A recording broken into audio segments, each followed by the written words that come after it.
में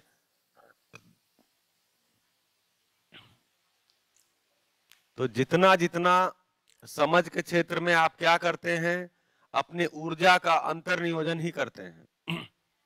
हम लोग पिछले 6 दिन से अपनी ऊर्जा का अंतर्नियोजन कर रहे हैं, अपने अंदर ही लगा रहे हैं,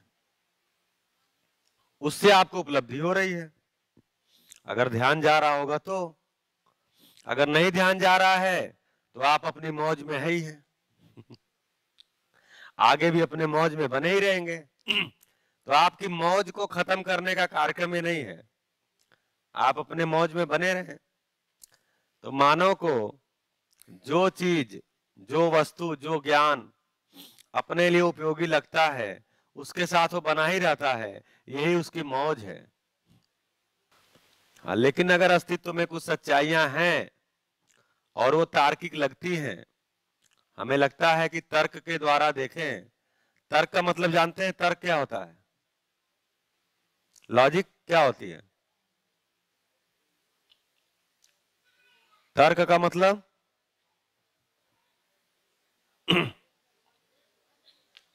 जी, समाधान तक पहुंचने के लिए। हाँ जी, समाधान तक पहुंचने के लिए जो हम एक शब्द समूह बनाते हैं बोलने के लिए या अपने सोचने के लिए भी, ठीक है, ये शब्द अर्थ, शब्द अर्थ, शब्द अर्थ, ये जो मेरे अंदर चलता है इसी को क्रिया रूप में विश्लेषण बोलते हैं। जीवन क्रिया में उसी को विश्लेषण बोलते हैं।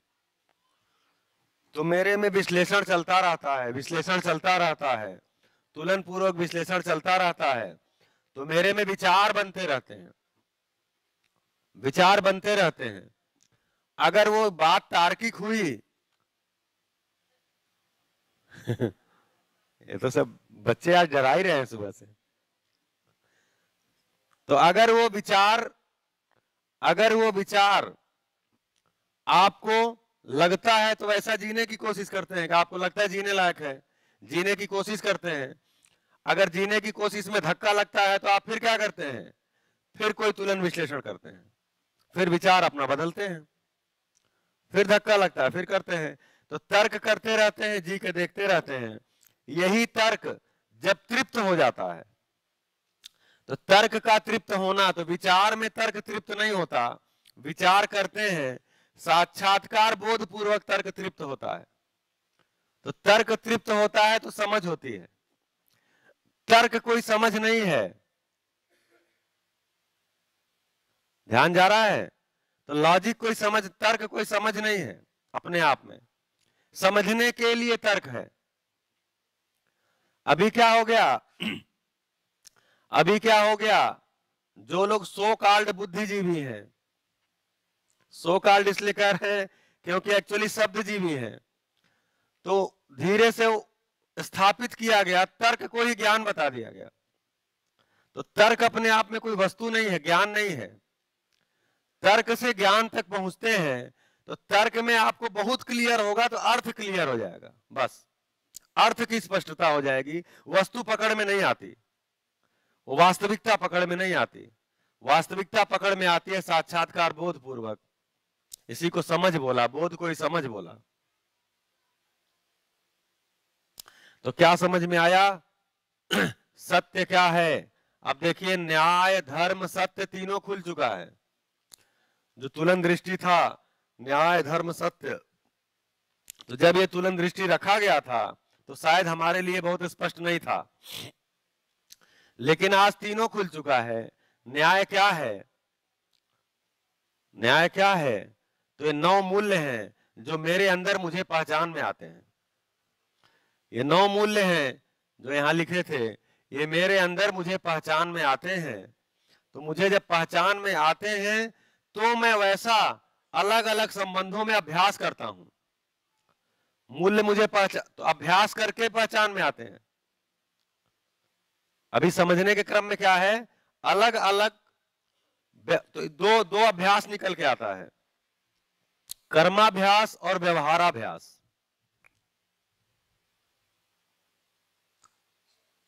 कर्माभ्यास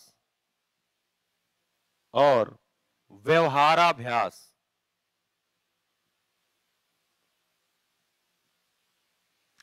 ये दो अभ्यास समझने के लिए भी है और जब समझ गए तो जीने के लिए भी है, प्रमाणित करने के लिए भी है।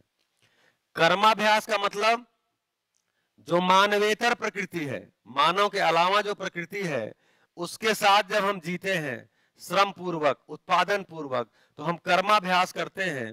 वो कर्माभ्यास करते हुए हम नियम को समझते हैं, कर्माभ्यास करते हुए नियम को समझते हैं।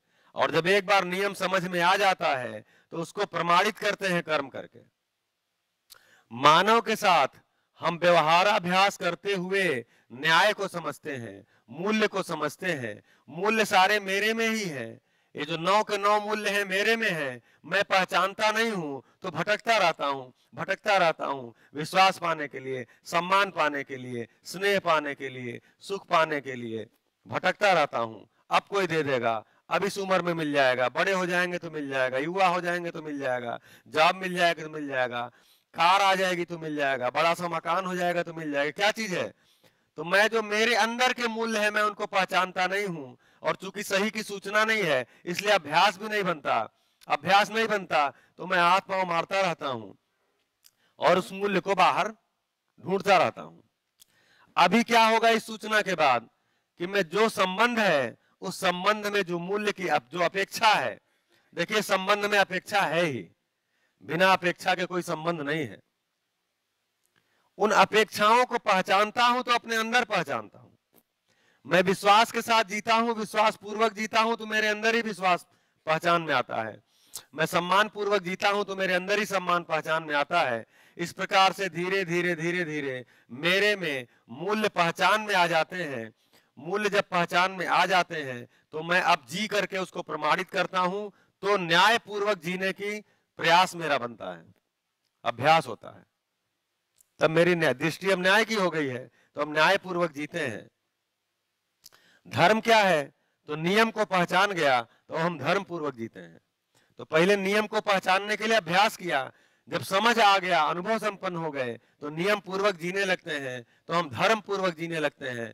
तो मेरी दृष्टि भटकती नहीं है। अब मैं हिलता डुलता नहीं हूं, मैं न्याय पूर्वक ही हूं, धर्म पूर्वक हूं। फिर सत्य पकड़ में आता है। सत्य क्या है? तो सह अस्तित्व ही सत्य है।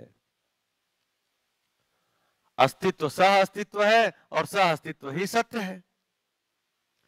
तो जो व्यापक नाम की वस्तु पकड़ में आई, जो खाली जगह नाम की वस्तु पकड़ में आई, जो पूर्ण नाम, चेतना, ज्ञान, परमात्मा, ये जो सारे नाम हमने रखे, आपके पास कोई और 10-20 नाम हो तो ले आके रख लीजिए, कोई दिक्कत नहीं है। इसी को लोकेश भी बोला, लोकेश, क्योंकि लोक यानी संसार।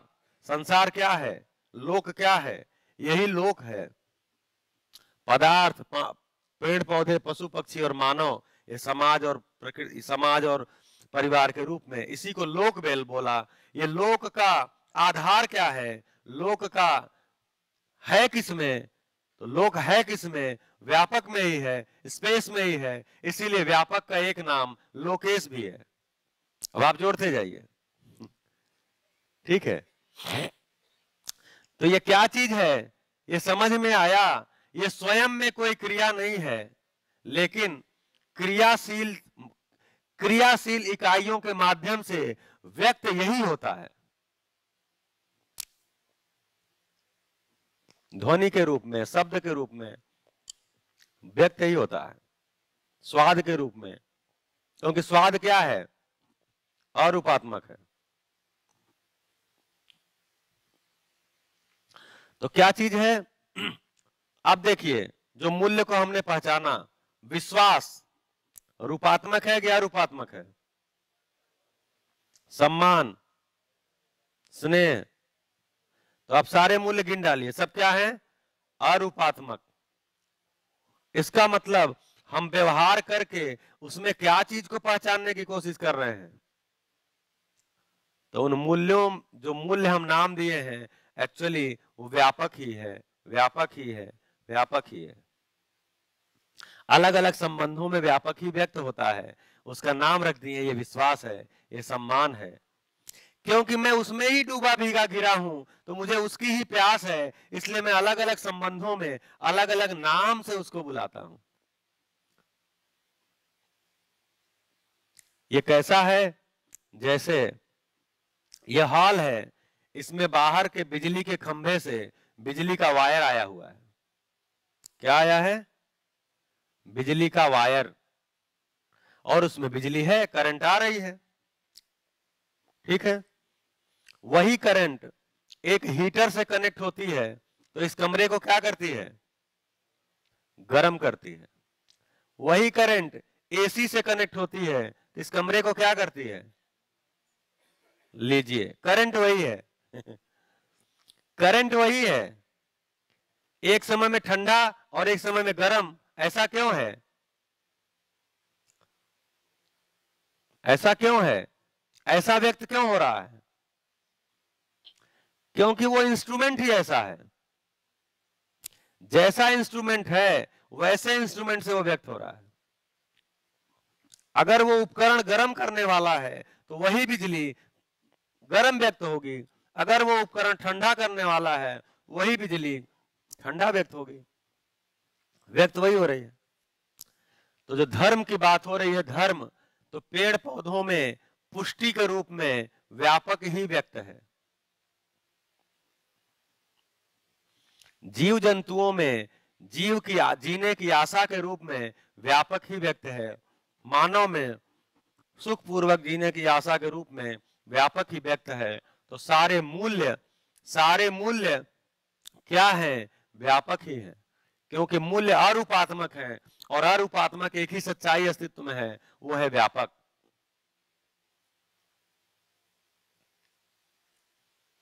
तो मूल्य को क्रिया बोलते हैं, तो सबको, तो जैसे ये पेड़ पौधों को भी क्रिया बोलते हैं, लेकिन उसमें जो अरूपात्मक है, उस क्रिया में अरूपात्मक जो स्वरूप है वो व्यापक का ही है। इसलिए बोला, तब तब क्या हुआ? तो जो ब्रह्म सत्य जगत मिथ्या, ये जो सूत्र था, ये वाक्य था, ये किस रूप में पच गया? ब्रह्म सत्य जगत शाश्वत। व्यापक का ही एक नाम ब्रह्म भी है। तो ब्रह्म सत्य है। सत्य है, क्यों सत्य है? क्योंकि नित्य है। जो चीज नित्य है वो सत्य है। नित्य का मतलब, नित्य का मतलब हाँ, हमेशा है, न घटता है न बढ़ता है, उसमें कुछ घटा नहीं सकते, उसमें कुछ जोड़ नहीं सकते। बोल दे आप वाला। क्योंकि अगर उसमें कुछ जोड़ेंगे तो क्या चीज जोड़ेंगे? कोई क्रिया ही जोड़ेंगे। घटाएंगे तो क्या घटाएंगे? कोई क्रिया ही घटाएंगे, और वो स्वयं में क्रिया है ही नहीं है। तो जो चीज क्रिया नहीं है उसमें क्रिया कैसे आप जोड़ेंगे और क्रिया कैसे घटाएंगे? तो इसलिए बोला व्यापक नित्य है। जैसे ही हमको पचता है कि व्यापक नित्य है, ये प्रश्न खत्म होता है, कब से है कब तक है? तो नित्य है, नित्य है, नित्य है इसलिए सत्य है। जो चीज नित्य नहीं है उसको सत्य कैसे बोला जाए? तो क्या हुआ? ब्रह्म सत्य है और जगत शाश्वत है। ये शाश्वत है। शाश्वत का मतलब इसका रूप बदल जाएगा, गुण बदल जाएगा, लेकिन वस्तु रहेगी ही रहेगी। विज्ञान में भी हम पढ़ते हैं कंजर्वेशन ऑफ मास, तो ये मास ही है, ये कहां जाएगा? रूप बदल सकता है। आज जैसा पेड़ दिख रहा है वैसा कल नहीं होगा। आज जैसा ये हॉल दिख रहा है हो सकता है 50 साल बाद ऐसा ना हो। आज जैसा मैं दिख रहा हूं 20 साल पहले ऐसा नहीं दिखता था, 20 साल बाद ऐसा नहीं दिखूंगा। रूप बदल जाएगा लेकिन मात्रा तो रहेगी, मास तो रहेगा। तो एक तरह से देखें तो तीन चीजें पकड़ में आती हैं, तीन चीजें पकड़ में आती हैं। एक है नित्य, दूसरा है निरंतर, और तीसरा है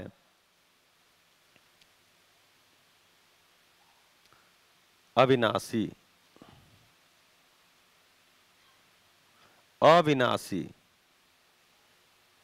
ये तीन ही तरह की चीज अस्तित्व में दिखती है। एक नित्य है, जिसको व्यापक बोला, जिसको सत्य बोला, जिसको अस्तित्व बोला, जिसको व्यापक बोले, जिसको ईश्वर बोले, जिसको ब्रह्म बोले, परमात्मा बोले, वो नित्य है। नित्य है, उसमें कुछ भी घटता नहीं, कुछ भी बढ़ता नहीं, क्योंकि जो क्रिया शून्य है, क्रिया शून्य में क्या बढ़ेगा क्या घटेगा, तो वो नित्य है। निरंतर क्या पहचान में आया? जीवन है, ये निरंतर है। तो इसका नाम चाहे तो निरंतर रखें, क्योंकि नित्य भी निरंतर ही होता है, इसलिए इसका नाम रख सकते हैं अमर है। अमर, तो जीवन अमर है। तो सारा पदार्थ जगत क्या है? नहीं, पहले व्यापक क्या है? नित्य है। चैतन्य पदार्थ जिसको जीवन बोला, वो क्या है? अमर है। इसके बाद क्या बचा? ये पदार्थ जगत, ये क्या है? ये अविनाशी है, नाश नहीं कर सकते इसका आप। किसी चीज को काटते, तोड़ते, पीटते, घिसते, कुछ भी करेंगे, उसका मांस खत्म नहीं होता है।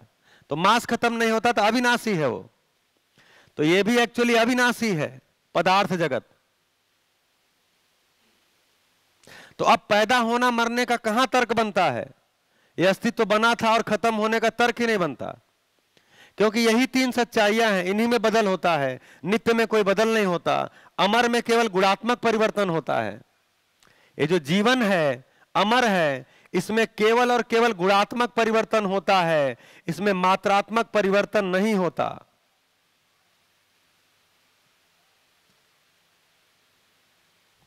इसमें कोई मात्रात्मक परिवर्तन नहीं होता। ये 10 क्रियाएं है ही है, जब भी होगा तो इसमें गुणात्मक परिवर्तन होगा, इसलिए बोला ये अमर है। इसमें जब भी कोई परिवर्तन है तो गुणात्मक है। तीसरा बोला, तीसरा क्या है? अविनाशी पदार्थ है, जिनको पदार्थ बोला। इनमें परिवर्तन है, रूप का, गुण का बदल जाएगा परिवर्तन। कैसे? मात्रा के आधार पे, परिणाम के आधार पे। तो पहले दिन लिखा था कि पदार्थ परिणामानुसंगी है, परिणाम के अनुसार इसका आचरण बदल जाता है। जैसे पानी का उदाहरण सबसे बढ़िया बैठता है, या नमक का बैठता है, ऐसे बहुत सारे बिठा सकते हैं। सोडियम का एक अलग आचरण है, क्लोरीन का एक अलग आचरण है, लेकिन दोनों मिलकर सोडियम क्लोराइड बनते हैं, तो वो अलग आचरण है। तो जैसा परिणाम आया वैसा आचरण हो गया। तो बोले इसमें क्या होता है? तो ये पूरा का पूरा परिणामानुसंगी है। अनुसंगी मतलब वैसा, जैसा परिणाम वैसा आचरण। पेड़ पौधों को देखते हैं तो कैसा है? बीजानुसंगी है, जैसा बीज है वैसा इसका आचरण पूरे जब तक रहेगा आता ही रहेगा। पेड़ पशु पक्षी को देखा तो ये क्या है? वंशानुसंगी है, जैसा वंश है वैसा ही आचरण है। हाथी का बच्चा हाथी के आचरण के साथ होगा, गाय का बच्चा गाय के आचरण के साथ होगा, शेर का बच्चा शेर के आचरण के साथ होगा। ऐसा वंश परंपरा चलती ही रहती है, वंशानुसंगी। मानव को देखने गया तो मानव न तो बीजानुसंगी है न वंशानुसंगी है। एक विद्वान परिवार में जन्मा हुआ बच्चा मूर्ख हो सकता है, और एक मूर्ख परिवार में जन्मा हुआ बच्चा विद्वान हो सकता है। इसलिए वंशानुसंगी है ही नहीं है, तो क्या है? शिक्षा संस्कारानुसंगी है। जैसा शिक्षा संस्कार हुआ वैसा उसका आचरण हो जाता है। तो शिक्षा संस्कार वाले पाठ को जीवन बोलते हैं। जीवन का ही शिक्षा संस्कार होता है, शरीर का शिक्षा संस्कार की आवश्यकता ही नहीं है, क्योंकि शरीर प्राणावस्था की इकाई है। जैसे पेड़ पौधों का शरीर है, पशु पक्षी का शरीर है, वैसे ही मानव का शरीर है, यह प्राणावस्था की इकाई है। अर्थात शरीर कोशिका से बनी है, तो इसका ज्यादातर भोजन कोशिका ही है। तो भौतिक रासायनिक क्रिया है और निश्चित आचरण के साथ है। तो आचरण में परिवर्तन किसके होना है? जीवन के होना है। तो जीवन के लिए ही, समझ होने के लिए ही हमको पुरुषार्थ लगाना है। तो क्या पकड़ में आया? अस्तित्व में तीन ही चीजें हैं, नित्य वस्तु है, नित्य वस्तु है, अमर वस्तु है और अविनाशी वस्तु है। पूरे संसार में कितना भी कहीं भी जाएंगे, अस्तित्व में, ब्रह्मांड में, पूरे ब्रह्मांड भी घूम करके आएंगे तो ये तीन ही सच्चाई मिलने वाली है। तीन में से कोई एक या तीनों, कम से कम नित्य वस्तु तो सभी जगह है, नित्य वस्तु सभी जगह है, व्यापक सभी जगह है। अमर वस्तु सभी जगह हो जरूरी नहीं है, और पदार्थ भी सभी जगह हो जरूरी नहीं है, लेकिन नित्य वस्तु सभी जगह है।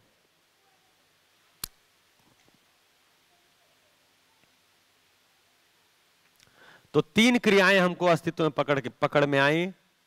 एक भौतिक क्रिया, एक रासायनिक क्रिया। भौतिक रासायनिक संसार में जो क्रियाएं होती हैं उसमें दो तरह की हैं, भौतिक क्रिया फिजिकल रिएक्शन और रासायनिक क्रिया केमिकल रिएक्शन। फिजिकल रिएक्शन का मतलब ये होता है जिसका केवल संगठन बदलता है, आचरण नहीं बदलता। केमिकल रिएक्शन का मतलब ये है संगठन भी बदलता है, आचरण भी बदल जाता है, उसको रासायनिक क्रिया कहते हैं। इस शिविर में आकर के एक क्रिया और पकड़ में आती है जिसको जीवन क्रिया बोलते हैं। तो अस्तित्व में तीन क्रिया, भौतिक क्रिया, रासायनिक क्रिया और जीवन क्रिया। और एक वस्तु जो हमको मिली वो क्रिया शून्य, व्यापक क्रिया शून्य है। ऐसे हमको इतनी सारी सच्चाइयां 6 दिन में मिली हैं, ध्यान गया है। तो क्या हुआ है, मुझे बहुत बड़ी लगता है कि कोई उपलब्धि हुई है। जितना ध्यान जाता है उतनी उपलब्धि होती है। अब क्या है, जितनी भी बात हुई है ये सब बातें आपको क्या लगता है लॉजिकल हैं कि नहीं है? लॉजिकल हैं, स्ट्रक्चर्ड हैं कि नहीं है, एक ढांचे में है कि नहीं है? तो आप देखेंगे तो एक ढांचे में है, स्ट्रक्चर्ड है। तो जो चीज लॉजिकल हो, जो चीज स्ट्रक्चर्ड हो, वो शिक्षा की वस्तु हो सकती है। उसको शिक्षा में बड़े आराम से लाया जा सकता है, इसलिए इसको शिक्षा में लाने का प्रयास हो रहा है। अब आप बताइए आपको क्या पकड़ में आया? तो एक काम करते हैं, हमें लगता है कि सब लोग बोल तो नहीं पाते हैं, क्योंकि जो मेरे अंदर जो भाव बना है वो व्यक्त हो सकता है, नहीं हो पाता है। तो एक काम करेंगे, 5 मिनट में, 7 मिनट में आज तक आपको जितनी बात समझ में आई है अपनी कॉपी में लिख डालिए। कोई जरूरी नहीं हमें आप बताइए, जो बता सकेंगे वो बताएंगे, नहीं तो लिख डालिए। आपको जितनी बात पकड़ में आई है उसको लिख डालिए।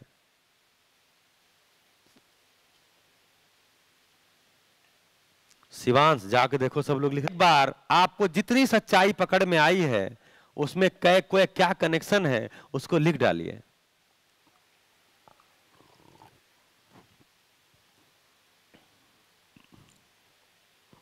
कोई चेक भी नहीं करेगा, आप बोलेंगे या नहीं बोलेंगे जरूरी नहीं है, क्योंकि मुझे लगता है 6 दिन हो गया है, अब ये सभा स्वनियंत्रित है। अब इसमें पर नियंत्रण की आवश्यकता नहीं है। तो आपको कोई फ्लो पकड़ में आया है तो एक बार लिख डालिए।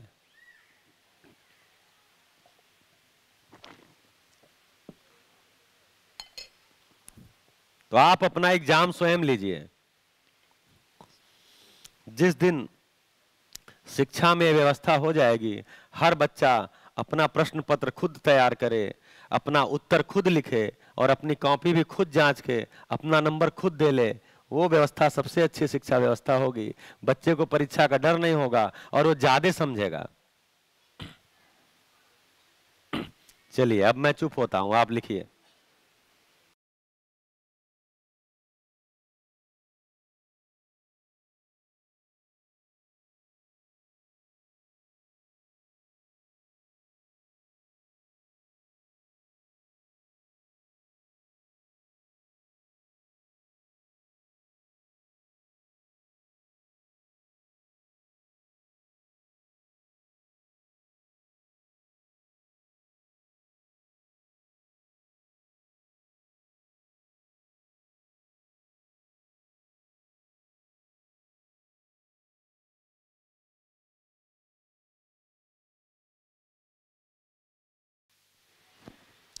हेलो।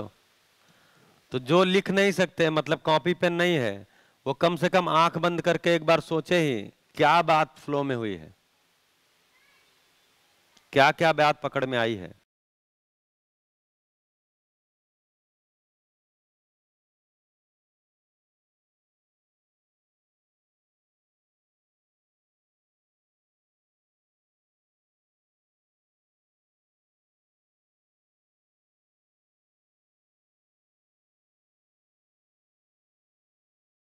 और ये भाई कैमरे में रिकॉर्ड भी कर रहे हैं, कौन लिख रहा कौन नहीं लिख रहा, पूरा कैमरा घुमा रहे हैं ये। नहीं बैठे हुए हैं।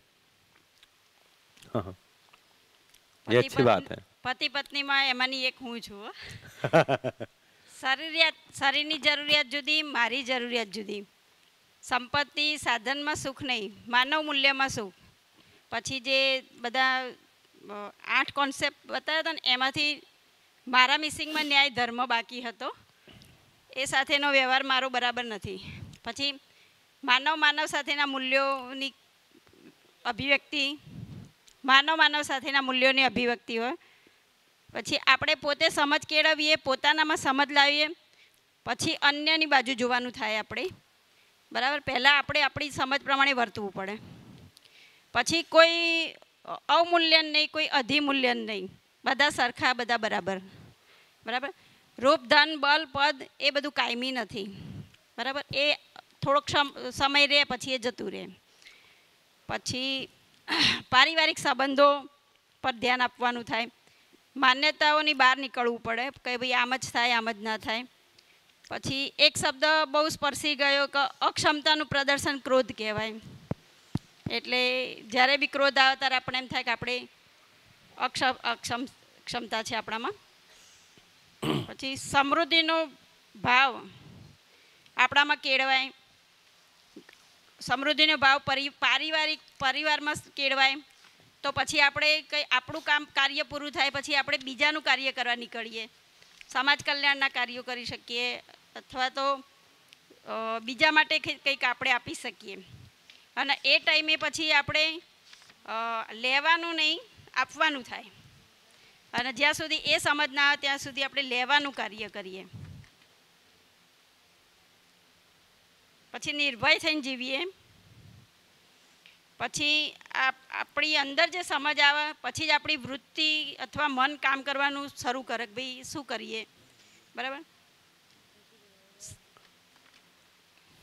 पछी बीजुं माणसोए प्रकृतिना आ बधी व्यवस्था बराबर छे पण आपणी माणस तरीके आपणे अव्यवस्था ऊभी करीए छीए तो आम ए व्यवस्थानी अंदर रही नियमोमां रहीने आपणे कार्य करवुं ए थाय।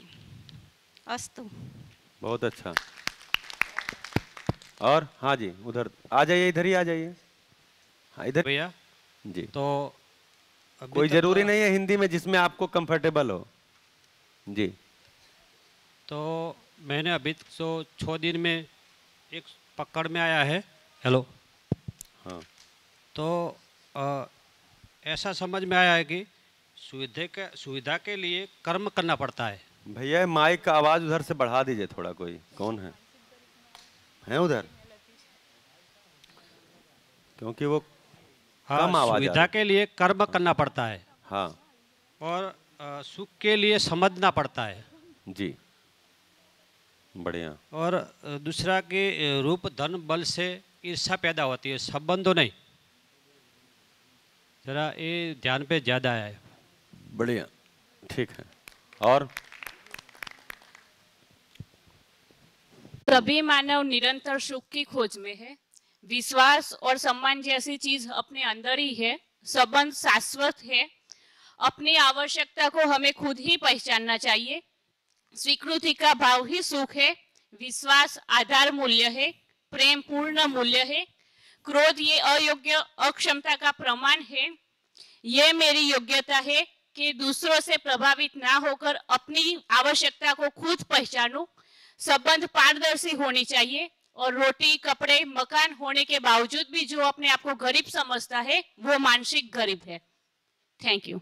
बहुत बढ़िया, ठीक है। देखिए ऐसे अपने में खुदा न कर सके उसे धर्म कहते हैं। बहुत और कल्पनाशीलता हो वो जीवन में होती है और जो कर्म स्वतंत्रता हो वो शरीर में होती है। स्वीकृति के भाव में जीना ही सुख है। ये ऐसे मुझे पकड़ में आया। बढ़िया बढ़िया पकड़ में आया।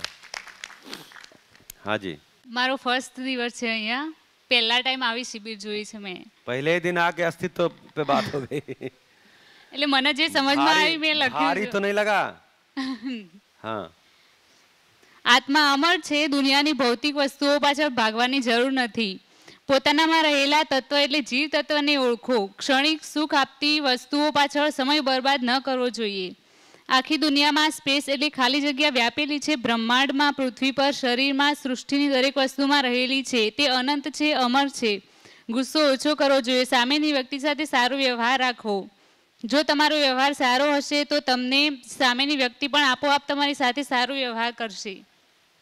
આખી દુનિયામાં દરેકને પોતાના પરિવારના સભ્ય માનવા. દરેક પ્રત્યે સરખો આદરભાવ રાખવો જોઈએ. જરૂરિયાતમંદની સેવા કરવી. આચરણમાં ફેરફાર લાવવો. પશુ પક્ષી, વનસ્પતિ, જમીન અને જે આ સૃષ્ટિ પર સતત છે તે જ નિરંતર છે, તે જ સત્ય છે. મનુષ્યએ જાગૃત થવાની જરૂર છે. આ સૃષ્ટિ પર જરૂરિયાત મુજબ જ ભોગવવું જોઈએ. વધારે મેળવવાની લાલચના લીધે જ તો સૃષ્ટિના કુદરતી તત્વોને નુકસાન થાય છે, જેનું પરિણામ બહુ ખરાબ મળી રહ્યું છે અને ભવિષ્યમાં પણ ભોગવવું પડશે. જીવન અને શરીર બંને વસ્તુ અલગ છે. જીવન શાશ્વત છે અને શરીર નાશવત છે. અસ્તુ. बढ़िया, एक दिन में इतना आ गया पकड़ में, बहुत अच्छा, अच्छी योग्यता है। हाँ, ऑन होगा देख। हेलो। हाँ, सबसे पहले तो मुझे ये पकड़ में आया कि अब तक हम जो जी रहे हैं वो मान के ही जी रहे हैं। तो पहले तो हमें उस पर काम करना चाहिए कि हम जो मान रहे हैं वो सही में क्या है, सही है, गलत है, वो अपने अंदर ही पहले देखना चाहिए। तो फिर वो चित्रण में चेंज आएगा, क्योंकि अब तक हमने जो चित्रण बनाए है उससे ही हम ऑपरेट हो रहे हैं। तो फिर उसको लेकर जांचेंगे तो फिर उसमें चित्रण में चेंज आएगा, और उसमें चेंज आएगा तो फिर वो सभी क्रियाओं में हम चेंज ला पाएंगे। बहुत अच्छा। और 3 पीढ़ी 4 पीढ़ी एक साथ शिविर कर रहे हैं आप। हाँ, बाबा जी और आपके पिताजी। हाँ, मतलब आपके पिताजी और आपका बच्चा। दूसरा संबंध और तीसरा निरंतर सुख पाना। हम जो निरंतर सुख की खोज में प्रकृति, पशु पक्षी और आपने जो वो चैनल बनाई ना, उसे बहुत ही नष्ट कर रहे हैं। उसका मतलब ये दुनिया पर सबसे श्रेष्ठ नहीं, जो हम कर रहे हैं उससे हम श्रेष्ठ नहीं है, नीच जाति के जीव जैसा लगता है मुझे तो।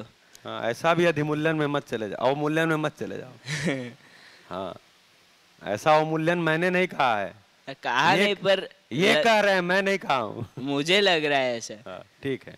जिन्हें उनका इस पृथ्वी पर आने का भी पता न हो कि मेरा क्या हेतु है इस दुनिया पे आने का, तो उन्हें जीने का मतलब ही कुछ नहीं, तो वो सीखना चाहिए। हाँ, ये कार्यक्रम अब बढ़िया निकाले कार्यक्रम। अपनी सुविधा के लिए हम सब नष्ट कर रहे हैं, और जबकि उसमें निरंतर सुख ही नहीं मिल रहा है। दूसरा ये बात लग रही है कि शिक्षा इस सब में महत्तम है, उसका महत्व ज़्यादा है। दूसरा सुविधा चाहिए तो उसके लिए श्रम बहुत चाहिए। फिर संबंध, विश्वास जैसे बहुत मूल्य आपने सिखाए जो ध्यान देने के थे, उसमें सब तो नहीं पर एक बोल सकता हूँ, विश्वास। जो दो मनुष्य के बीच में शंका और असत्य न हो तो विश्वास पूरा का पूरा बना रहता है। फिर एक जो आपने आज इकाई और खाली जगह पर जो सिखाया वो भी मैं चाहता हूँ। इकाई 2 तरह की होती है, जड़ और चैतन्य। जड़ में परमाणु, अणु, अप, अणरचित पिंड और वो सब आते। परमाणु से पानी, प्राण कोशा, पेड़ पौधे, पशु पक्षी, मानव शरीर, वो सब बना। और वो पशु पक्षी और मानव शरीर पूरा जीवन से कनेक्टेड होता है, और वैसे ही चैतन्य जो होता है वो उन दोनों में होता है। पेड़ पौधे में भी मुझे लगता है चैतन्य होगा। फिर बस, थैंक यू। बढ़िया। तो देखिए, जो प्रेम की बात किया था ना, तो विश्वास की यात्रा कहाँ तक? प्रेम तक। तो जो विश्वास की यात्रा प्रेम तक होती है, तो विश्वास ही पूर्ण होता है। क्या पूर्ण होता है? विश्व में आती है विश्वास, विश्व के प्रति आस, कि संपूर्ण विश्व, ये चार अवस्थाएं और मानव, ये सब मेरे सुख के अर्थ में है। ऐसा मेरे अंदर जो स्वीकृति होती है उसको विश्वास बोलते हैं।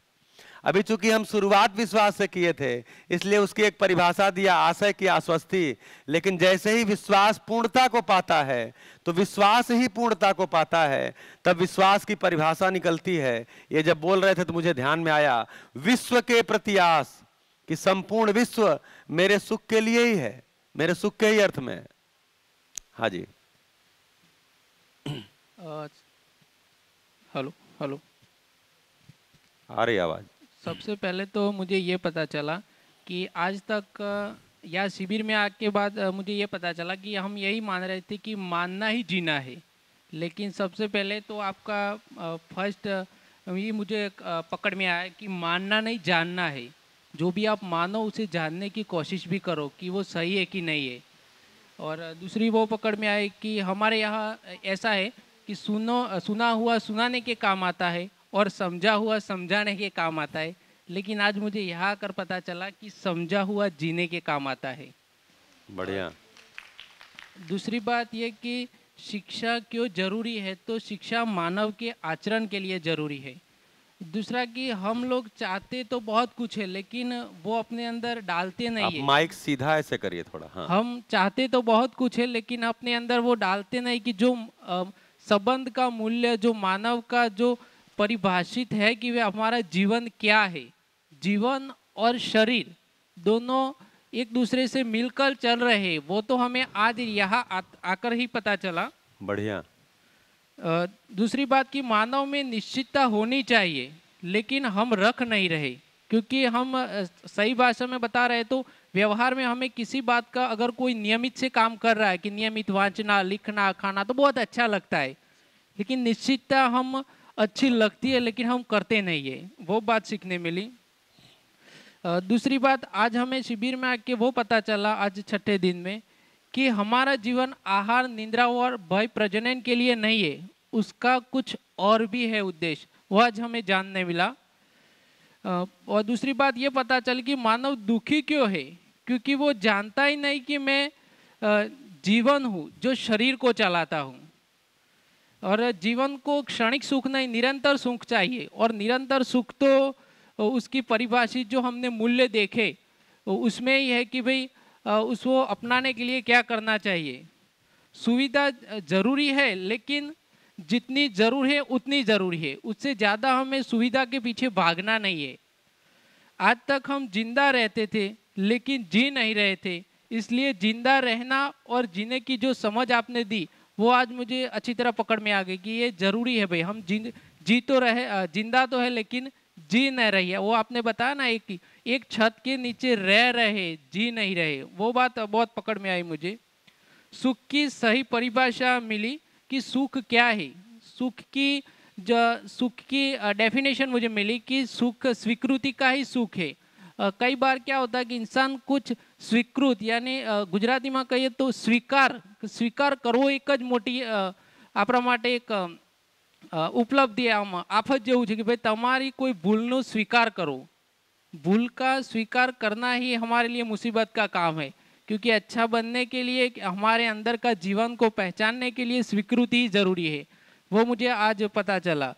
दूसरी बात, हमारे जीवन में जो 10 क्रियाएं चल रही है, उनमें 4.5 क्रिया के बारे में तो मैंने पढ़ा था, सुना था, लेकिन बाकी की जो क्रिया है वो आज मुझे जानने मिली।